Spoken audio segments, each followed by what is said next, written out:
This is the story of the 2015 Kansas City Chiefs and their road to redemption. The Chiefs entered the 2015 season with high expectations. They reported to training camp in July with a boost as well, when Eric Berry announced that he was going to return only 8 months after being diagnosed with Hodgkin lymphoma. Optimism remained high in the season-opening win over the Texans. They jumped out to a double-digit first-half lead and never looked back. 4 days later, the Chiefs held their home opener against the rival Broncos on Thursday Night Football. But that game ended in heartbreak as the late Jamal Charles fumble led to the game-winning touchdown. From there, the Chiefs went into a tailspin.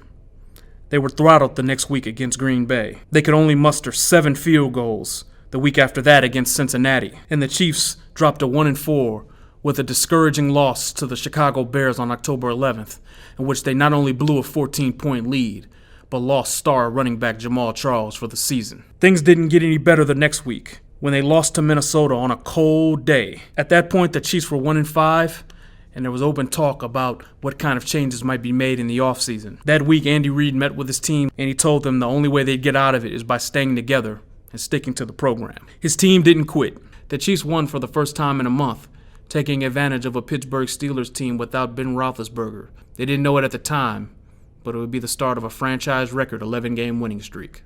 After that, the Chiefs went to London, and they throttled the helpless Lions 45-10. But coming out of the bye week, their old nemesis, Denver, loomed. A road game at Mile High.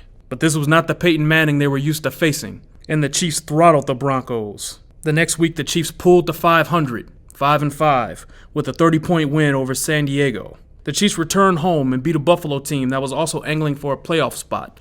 But while doing so, they lost the key components of their team, star linebacker Justin Houston. He would miss the Chiefs' last 5 games of the season. But Kansas City kept trucking behind an opportunistic defense and the hard-charging running of Spencer Ware and Charcandrick West. They went to Baltimore, thanks in part to 2 Marcus Peters interceptions, held off the Ravens for their 8th win in a row. The next week against the Browns, Peters again had an interception, and the Chiefs kept Johnny Manziel down long enough to pick up another victory. Wins against the Browns and Raiders allowed the Chiefs to close out the season with a 10-game winning streak and an 11-5 record.